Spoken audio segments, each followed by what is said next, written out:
And we are back. This is John. Hey, it's Paul. And it's Eric. And it's What If Geeks. And we are here with the season, more like series finale of Falcon and Winter Soldier. And which one is it? Do we know which one it is? I don't know. I don't think... I know like WandaVision was intentionally a limited series, but I don't know if this one was for sure. I thought it was a limited series, but at the same time, the way they were building it, it could have easily been multiple seasons. But I don't know, and I don't think any of us even bothered to look. Well, I guess when we get to the end, we can talk about this because there's speculation of something coming, so we can get into that at the end. There you go. Yeah, let's speculate at the end. All right. So, Paul, since you did us the honor of doing such a nice write-up, sure. You want to take it? So, sure. I think this episode, unlike the last one, this is sort of the mirror image of the last episode, right? We talked about in our last episode of What If Geeks, where we reviewed episode 5, we talked about how this was light on action, heavy on character development. And I think this is the exact opposite of that, right? There is almost all action in here. There's a couple character things. There's not a lot of dialogue in this. There's sort of one, almost a monologue, but this is a lot of action. And so the episode starts where episode 5 leaves off, which is the meeting of the GRC that is taken over by the Flag Smashers. We see the giant room again where they're going to vote. The red lights are on. The doors are locked. The screens are all messed up. Right. Bucky is, when this episode starts, Bucky's on scene. Sam is on his way. You hear him in Bucky's earpiece saying he's on the way. And then Bucky gets stopped by what seems like a random guy who starts pulling at his face, and it's Sharon Carter with her sort of Mission Impossible style digital mask. Yeah, holographic face mask. Yeah. Sure. Sure. And so they're headed up to try to help. Sam flies through the window. Here it lands sort of hero style, and we see him for the first time in the new Captain America, Captain Falcon outfit.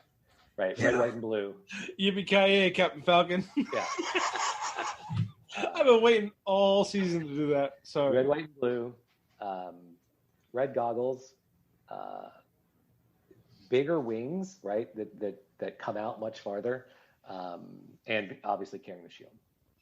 Yeah. Yeah, and presumably since I believe that was his gift from the Wakandans, right? Yeah. Those are vibranium infused or made from vibranium wings or something. I think the entire thing is like, it's like a Black Panther suit where... Probably. Yeah. But they're definitely vibranium wings. That's right out of the comics. Yeah. So now, go ahead, Eric. What, before we started recording, what were you saying about the costume? Yeah, so I mean, I think they did a pretty great job with the costume, to be honest. But they made a couple minor changes, and one thing that really not triggered me, but I couldn't help but notice. I couldn't help but notice when he flew in was those fucking goggles. Like the way they did the goggles, it reminded me of A-Train from The Boys. Yeah. Yep. I couldn't really get that out of my head.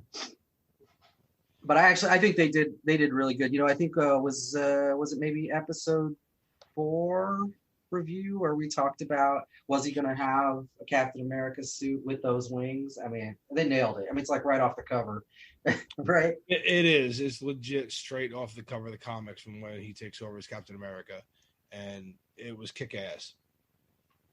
And I like how seamless.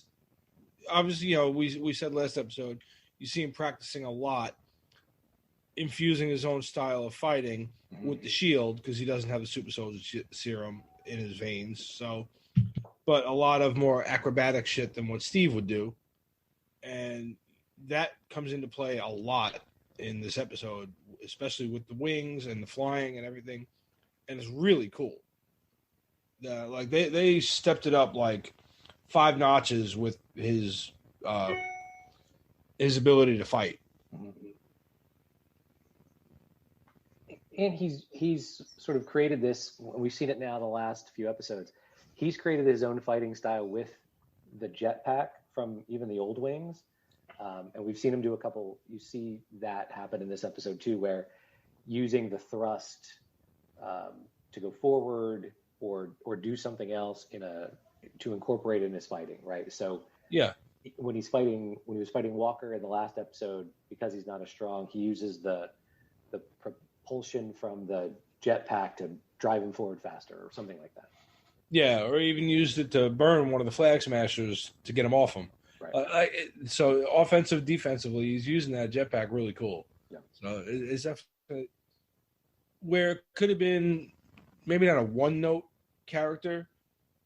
He didn't have a lot of development in the Avengers movies. You're getting a lot of it in this series, and I like it. Yeah. So Sam starts fighting with Batroc. That fight goes on as the GRC members are being led out of the meeting room that they're in, presumably for their rescue and escape, or at least so they believe. We've already seen that there are undercover Flag Smasher members posing as security and law enforcement around there. And so as they take some down to trucks and some up to helicopters. As they load them into the vans, Flag Smashers put some device on it that sort of seals the doors together. And then in the others that go to the helicopter, one of the Flag Smashers is a pilot. So we know what's up is that they're going to clearly use them as either taking them hostage or doing something else. Yeah. Sam finishes the fight with Batroc. Bucky, Walker, and Sharon are following the trucks. Sam goes after the helicopter. A lot of cool action scenes of Sam in the suit, dodging bullets, doing a bunch of stuff, fighting off the helicopter guy. Bucky on a motorcycle tailing after the GRC members that have been taken hostage. Carly at this point decides that the hostages are expendable, and so Bucky and Walker and Sharon are trying to save them. Walker shows up. Yeah, that's the other thing. And Sam, I guess because the Wakandans are the ones that made the suit. He's got sort of a heads-up display in his goggles and can do other things like somehow get online and figure out the background of these GRC members who's got military experience and to fly a helicopter, and then be able to patch into their cell phone. Yeah, and I don't know if that was always a matter of the Wakandans. They might have souped it all up, but I assumed it was because of the whole Redbird technology that Stark gave him. It would have been. Remember, we had that conversation about Redbird would be another version. Redbird, but he's never shown that ability before, right? Like no. But I just do things the way that Stark was talking to his armor, right? Right, yeah. Like he would talk to Redbird, but then he would like just talk and the armor would just do things. Yeah. The new armor. So I mean, yeah, and hell, I mean, Shuri spent just enough time with Tony Stark to be like, that's cool, I'll take that. Yeah. And make it better, because that's what she does. Yeah.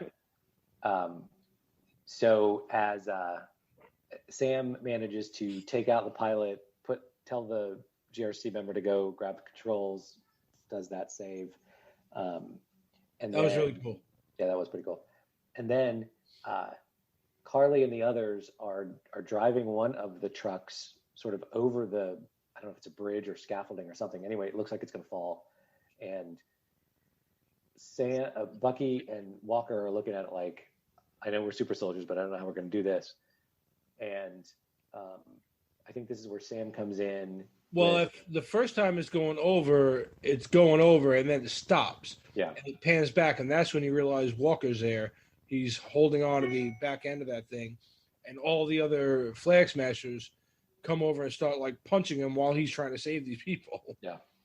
And they start kicking his ass. And that's when he falls off there. He sets it up just enough so that it's okay.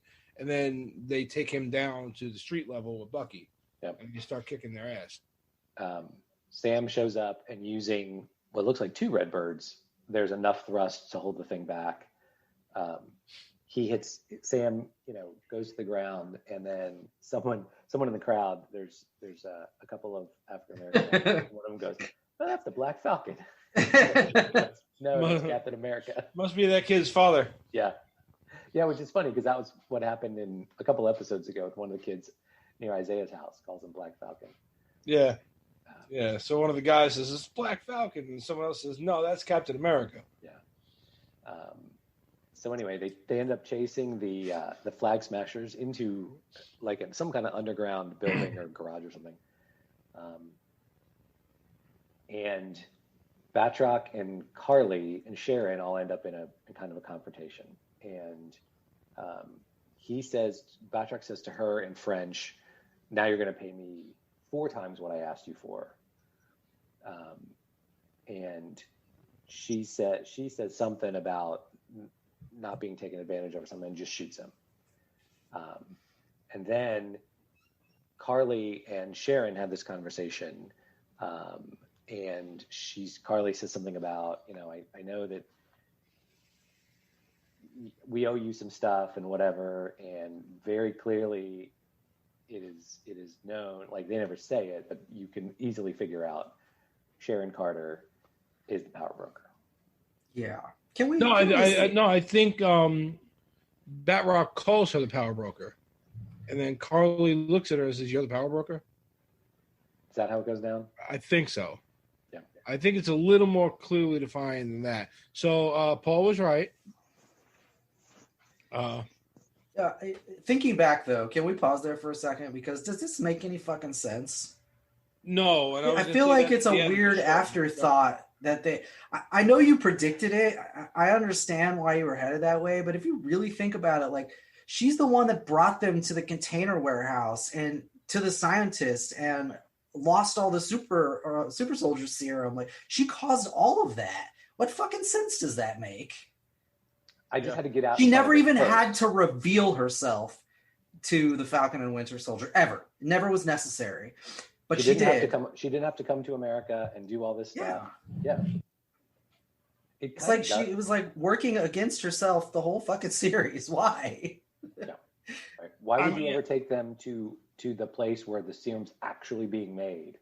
Yeah, that's the part that I don't understand. But on the flip side of all right, I think Marvel could flip how she was a good government agent, yada yada, whatever. She was, in love with Cap, and because the first time you see her is when she saves Sam and Bucky from getting killed in the bar, right? Maybe that's when she played her hand because part of her couldn't let them get killed or whatever. They'll play that. You know what I mean? There's a part of her that maybe is still good, but we'll get more into that later because there's more to her later. It was not entirely an original thought. I had read that somewhere that there were 5 reasons that Sharon Carter could be the power broker, and I'm like, I'm just going to stake this out now. Yeah, I remember. It's weird. It's not surprising. The reveal isn't all that surprising, and maybe because you put the idea in my head. But then at the same time, I was thinking about the whole storyline that's played out. What the fuck? Yeah. Yeah. If anybody betrayed her, it wasn't Carly. It was herself. Right. Yeah. What the hell? Yeah, because she destroyed all her own serum. But now, her being the power broker for this series, okay, fine. But the overall scheme of things with the way the time plays out and how Zemo knew the power broker from back in the day, kind of doesn't make too much sense. But sure, okay, we'll roll with it. Just so we can say, Paul and Power Broker 1, John and Mephisto 0. So they're in a sort of a Sharon and Batroc and Carly are in a 3-way standoff. She shoots Batroc. Carly shoots her. Sam comes in. They start she attacks Sam. Sam keeps saying, "I'm not going to fight you," and just defends himself, but doesn't really fight back, in order to show to her that he's different and not her enemy. She doesn't believe it. She just keeps wailing on him. Gets him down at one point, and when it looks like, because she's got him separated from the shield, it looks like she's over him, gonna shoot him. You hear the pop, and Sharon unloads on her, shoots her a couple times. I think this is where he sort of scoops her up, flies her down to paramedics, and puts her on a gurney. And again, we get more of our symbology because he's got the wings spread. There's a very angelic thing where he's bringing her down,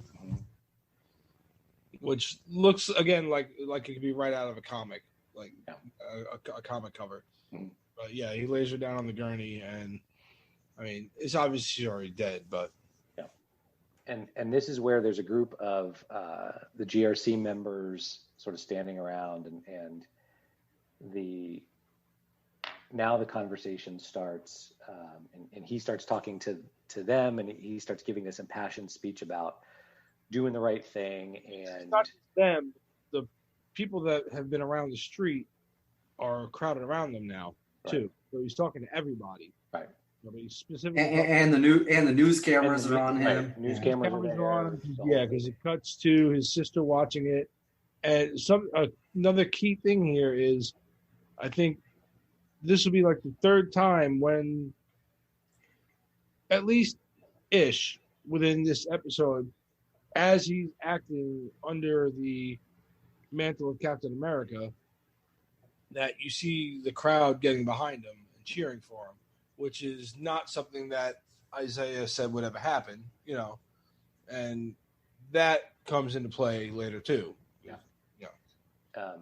And it's not like he sets out to have a press conference, right? He says something to one of the senators about the vote, and they say, we still got to do the right thing. They started. They say that, now we can go back to doing whatever. And he says, "You're going to keep this up?" Yeah, he's like, "Yeah, you did your part. Now we're going to do ours," kind of thing. Yeah, and right. He's like, "What?" Yeah. And then they have a conversation around like how you call them terrorists, but they call you the same thing, and right. Yeah, and he actually raises some good points because I forget exactly what one of the GRC people says to him, but he's like, "Yeah, that seems fair to me." And then the guy retorts like, "Well, what about the people that pop back and someone else is living in their house?" Like it's just not as easy as you think. Yeah. And then Sam sort of like pauses for a second, and he's like, "Yeah, you're right. I don't know. I don't have the answer, and that's a good thing because now we all have a common struggle." Right. Which is funny because again, it's key to this series and what's happened in the MCU after Endgame, right? But it's also, again, not so ironically, it talks about what things that are going on in America. We've got a common struggle, and what are we going to do about it? We're going to keep fighting, or we're going to keep labeling each other, or are we actually going to do something about it? Well, and it's also, and we touched on this before, like Marvel has these plots that are a little bit more grounded in reality, and not so. This is a weird phrase about Sam as Captain America, but not so black and white, right? Like. This is a difficult issue. If you thought about what would happen if half the world pops out, and then for 5 years you struggle to kind of keep moving, and then everyone pops back, what would you do? Right? Someone's going to live in your house or whatever. Right. What would you do? And the DC universe is much more like, nope, we just fight bad guys. We just fight Steppenwolf, and that's sort of it. Yeah. So like you said, we've had this conversation before. With DC is more of the gods, and Marvel's heroes are very much more human. Yep. Yeah, and I think that's actually highlighted here in Sam's speech. The black and white thing, the literal, I mean, the racial black and white thing. He says, "I'm here, no super serum, no blonde hair, no blue eyes. The only power I have is that I believe we can do better." So of course that's not entirely true. He has all kinds of helper gadgets and things, but Sure. but getting to the root of it is I'm just a dude. The superhero that was Captain America is essentially gone, but I can still be in this role because it's an idea, right? Right. Just like the Flag Smashers were an idea and maybe still are. True. And which essentially where this entire series has been about Sam believing that he could not live up to Steve Rogers' legacy. In this speech, he 100% does. Because Steve was just some scrawny kid that believed he could contribute and do something.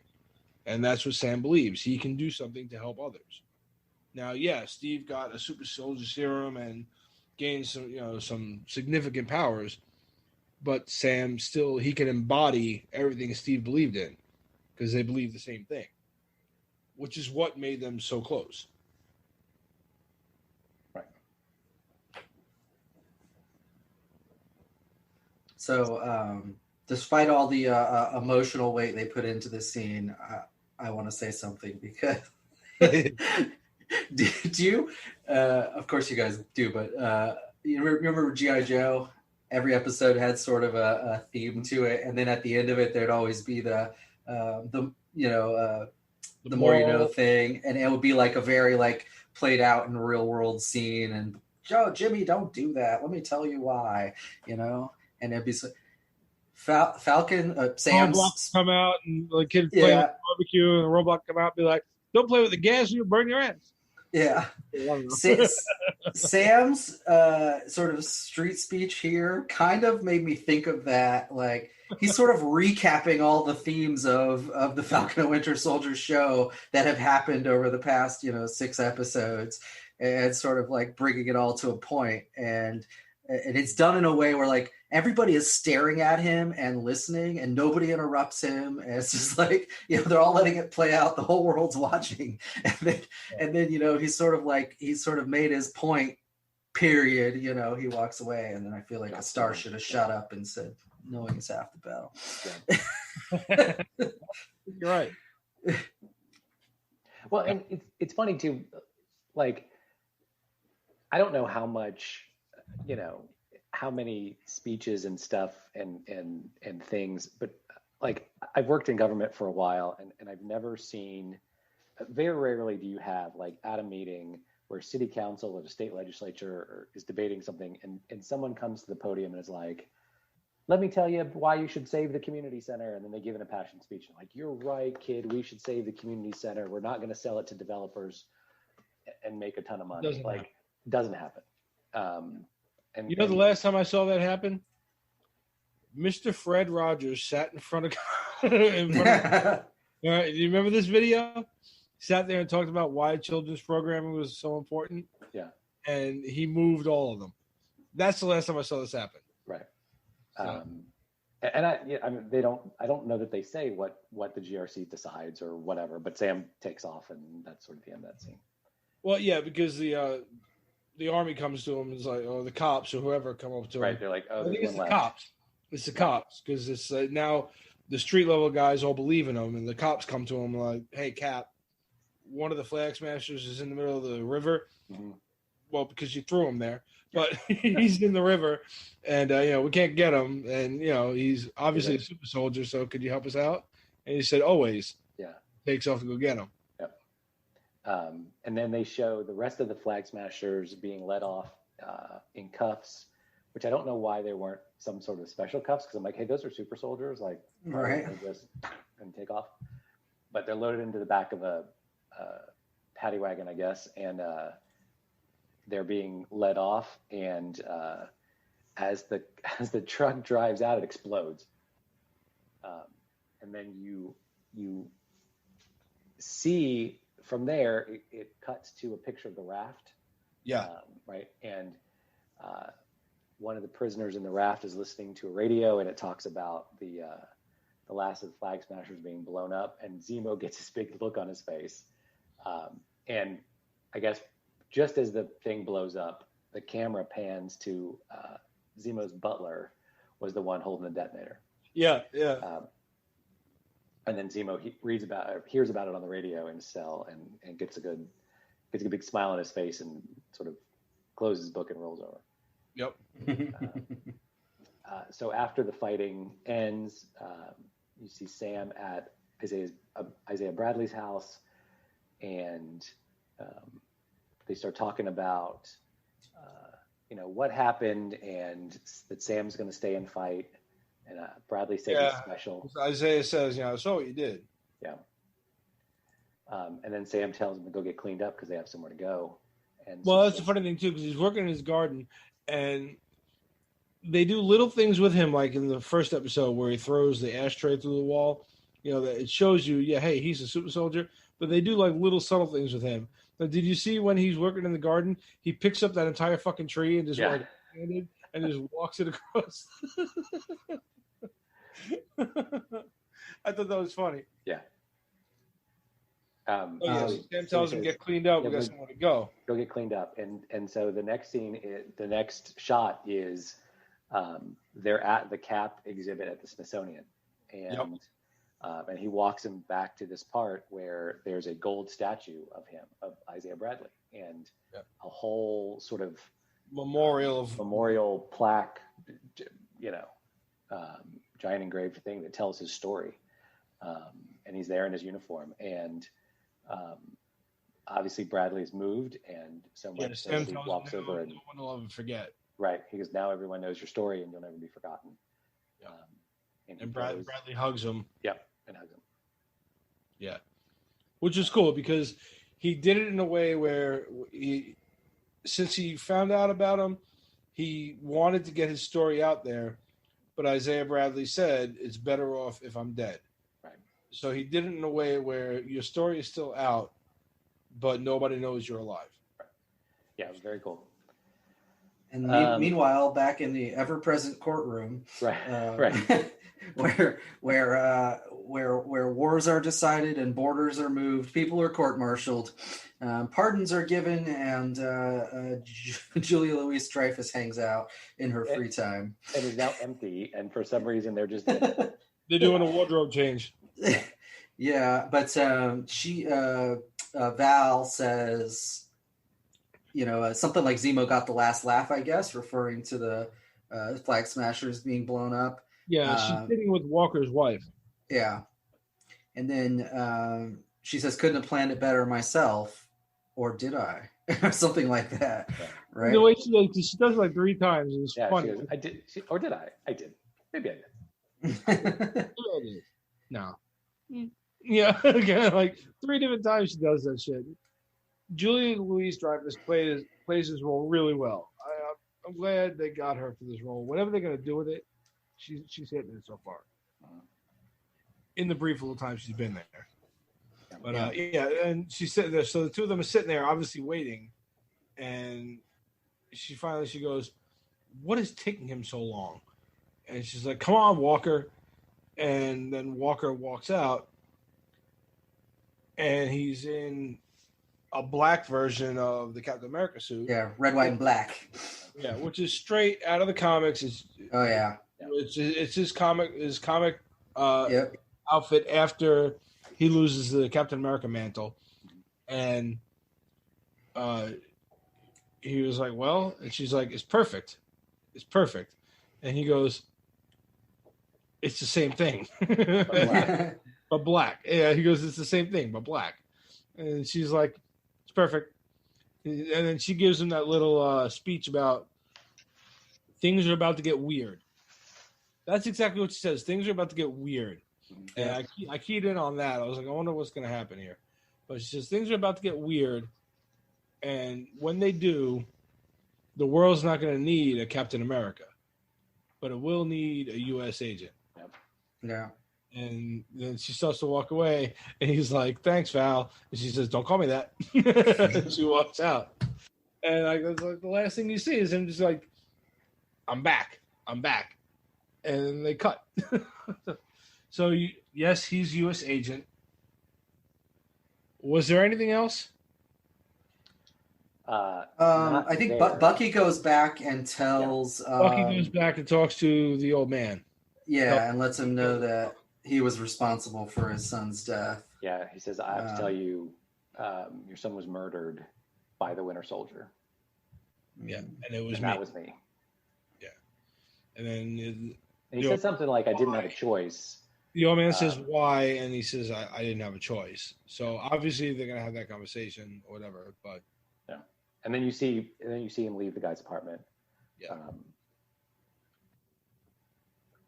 So he's got that closure, and then, that's it. Because then it cuts to his therapist. His therapist walks into her office, and there's a bag on her couch, and she goes to the bag, and she opens up the bag, and his book is in there. And when she opens it, there's a little note in it, and it says, "I finished the book, thanks," and all the names are crossed off. So he's obviously done with the Winter Soldier and the therapy and all that shit. Yep. And then I think in true buddy cop movie fashion, because they just can't let it go, we get a scene at the very end of this episode where they're sort of doing a family cookout thing together at the shrimp and boat. Yep. Everyone's getting a selfie with the new Captain America. Yeah. Oh yeah, all the kids are hanging on Bucky's arm. That was right. Oh yeah, my favorite part of that. When they're talking, whatever. Basically like I got your back. That's the whole. We're coworkers. Yeah, definitely not partners. Whatever. Yeah. He says, "Don't flirt with my sister." So yeah, but and I guess that's it, right? It cuts to credits, but there's of course a mid credit or post credit scene in this one. Yeah, back to the multi-purpose room. Yeah, where all the important meetings go on, and now it's now it's changed from a court martial. The agenda reads, "This is the apology for Sharon Carter." Yes, she's at the lectern, and the GRC senator, is the one. I think giving the apology, and he says, on behalf of the nation, thank you for all you've done. We apologize for everything that happens to you, and we're offering you a full pardon, which I thought only the president had the power to give, but apparently, yeah. And not reading it from the president. Yeah. Not only that, he's also offering her a job back at the agency. I forget what he said. There's a opening in your division if you want to go back or something. Yeah. And she accepts. So, I'd be honored. It'd be my pleasure or whatever. And then she walks out. And her face changes. Like it's like she while she's standing at the in front of the committee or whatever, she's very moved, right? She looks super happy to be, back in good graces and getting this whole pardon thing. And then she turns and she walks, and as she walks, as she passes the crowd, you see her face change, right back to that kind of like, I got you. Oh, yeah. Yeah. Like, and she leaves the building. Yeah. She leaves the building. She gets on her phone and says, "Line up the buyers. We're about to get our super soldiers are off of the table. We're about to have full access to government secrets, prototype weapons, whatever, you name it. You name it. Yeah. Yeah. And then we cut. Something for everyone. Yes. Something for everyone. There you go. So, all right. And then before they cut, though, they do a shot of the fucking courthouse because it didn't get enough attention yet. One more shot. Also an outdoor scene. Yeah. So now, again, obviously she has not given up being the power broker. Yeah. Or is there more to it? I mean, so, this is here. The episode, good. I liked it. I thought, Oh, and then, okay, sorry. The last thing that you see is it comes up with Falcon and Winter Soldier, and then Falcon fades out, and it becomes Captain America and Winter Soldier. Yes. Which started the internet flying off the radar with Captain America 4, with Anthony Mackie as Captain America. But then I think Marvel came out and confirmed it. They said it's in development. They It's said in it's in development. With the guys that wrote this writing up a treatment. Yeah. I'm all for. I'm like, let's do it. But Anthony Mackie was on some show the other night, last night maybe, and said he hadn't heard that. Well, that sucks. Well, and I mean, it might be so early that like he just doesn't know yet. Like, yeah, and plus, he's one of the better ones for playing shit close to the vest too. How many times he had to shut Tom Holland up when it came to the Avengers? Tom Holland would have leaked the story and the plot and the whole thing by now. Yeah. Now Tom Holland has gotten better because he's gotten better lately. Not too much better, but better. But yeah, so all right. So on the notes of Captain America and Winter Soldier,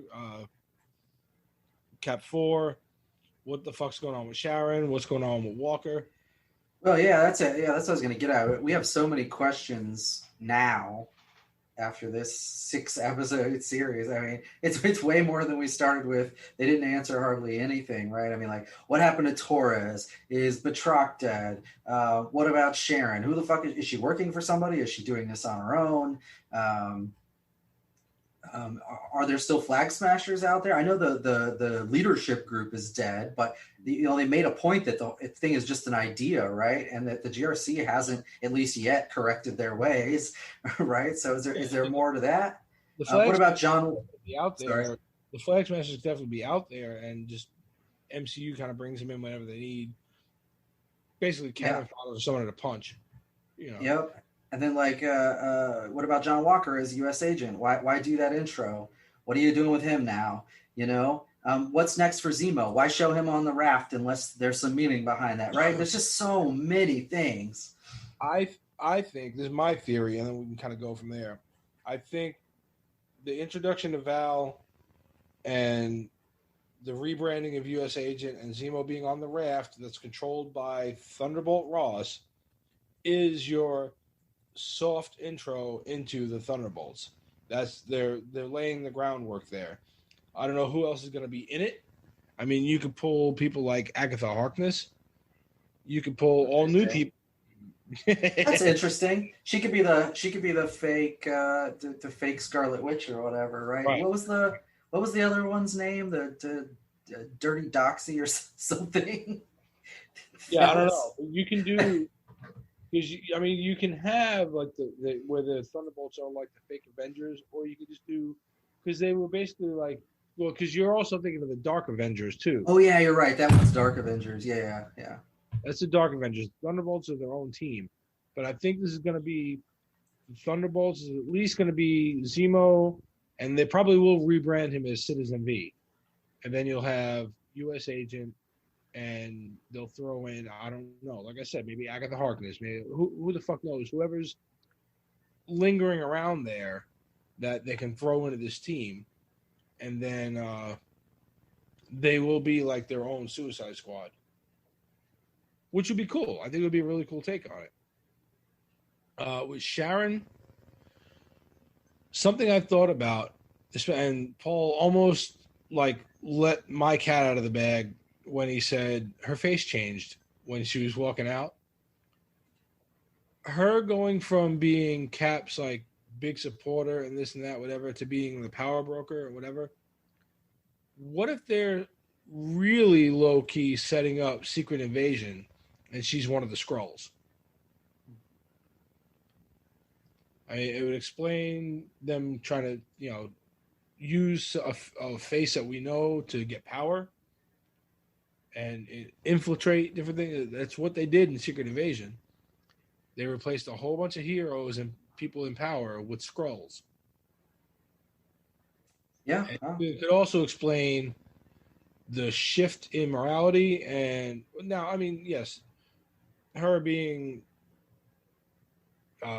expatriated or whatever because of her involvement with Cap could explain it too, sure.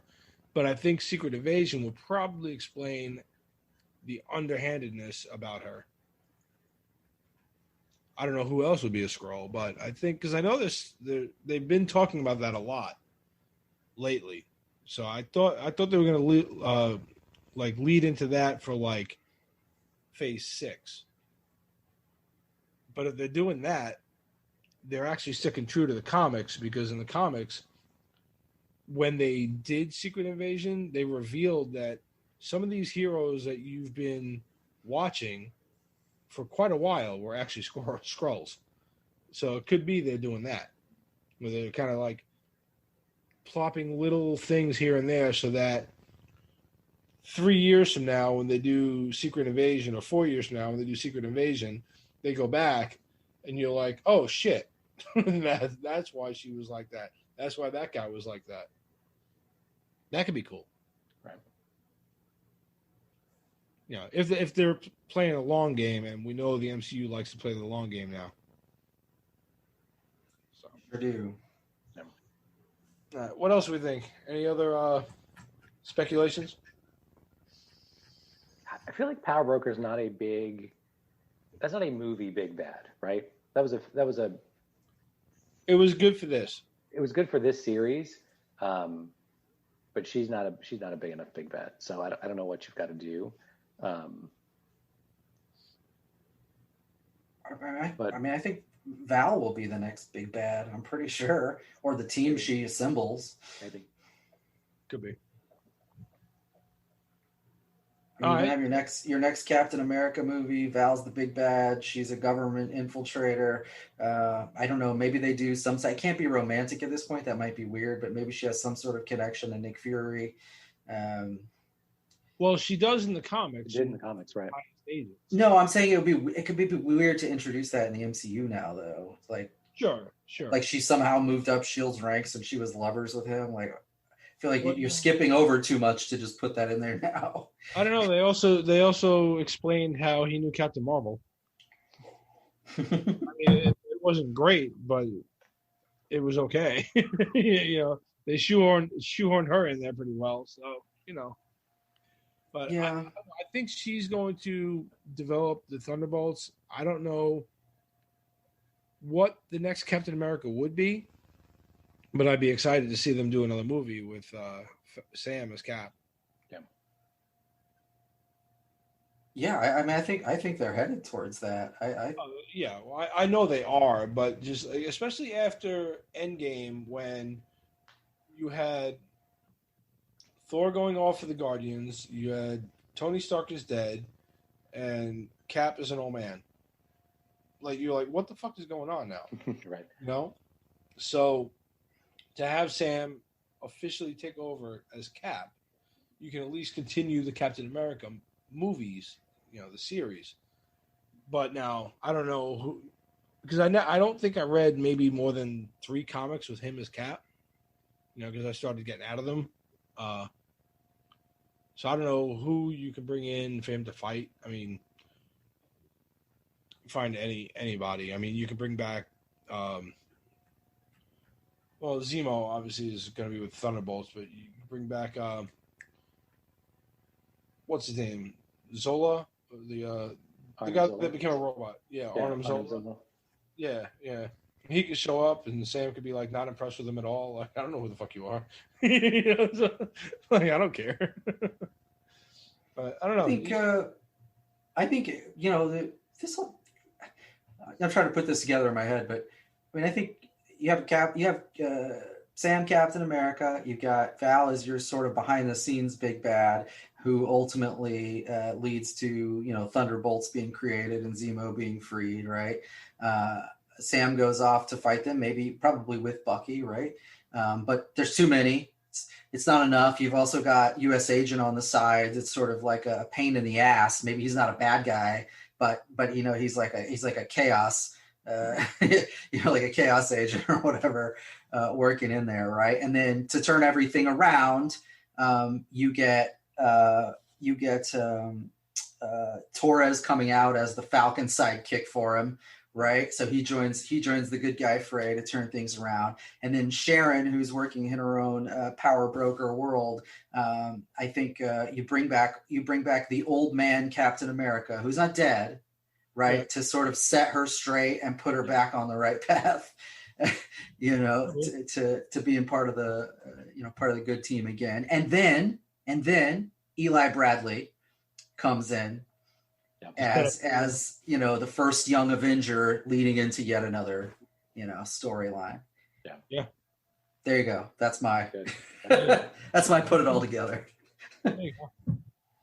Oh, and if you're gonna set up Young Avengers, the other thing you've got is after Hawkeye trains his daughter or whoever to be their Hawkeye. Right now, currently running around in the MCU, you've got Clint Barton's Hawkeye, right?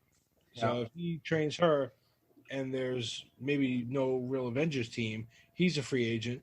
You've got White Vision running around, and now you have U.S. Agent. Those are 3 members of the West Coast Avengers. Yeah. I mean, not we've that we've also got Tommy and Billy somewhere. They're going to be Young Avengers, yeah.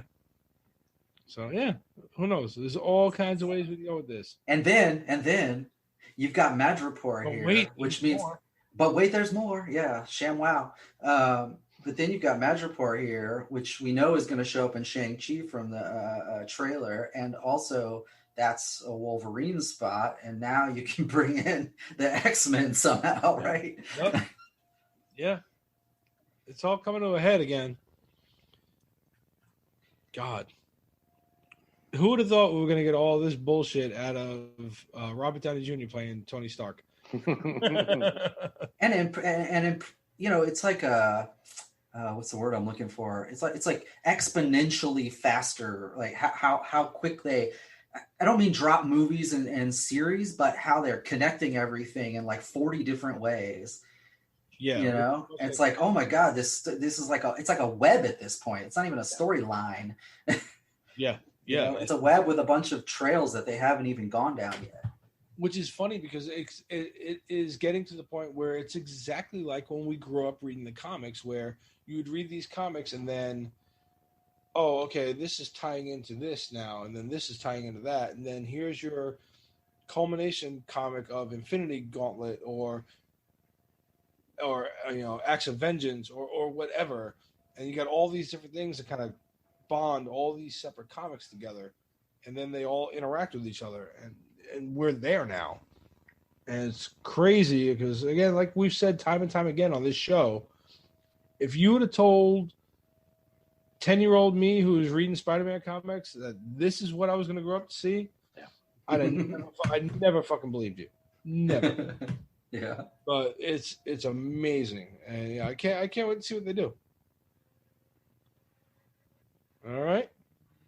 So I guess next week we got a whole bunch of other episodes to record. We got almost a month before Loki comes out, right? Or a little over a month. It's the second week of June. So we'll fill in this next month or so with our own geeky awards and some movie reviews and whatnot, and we'll drop some shit in there. Definitely some stuff dropped online that we can talk about. Some shit about Spider-Man. I sent you a link about that. We can talk about that kind of stuff. But we'll throw a few episodes in here, and you guys can let us know what you think of all that shit too. All right. Any caveats? I think we're good. Yeah. All right. Well, you guys know what to do. Like, subscribe, ring a bell, comment down below.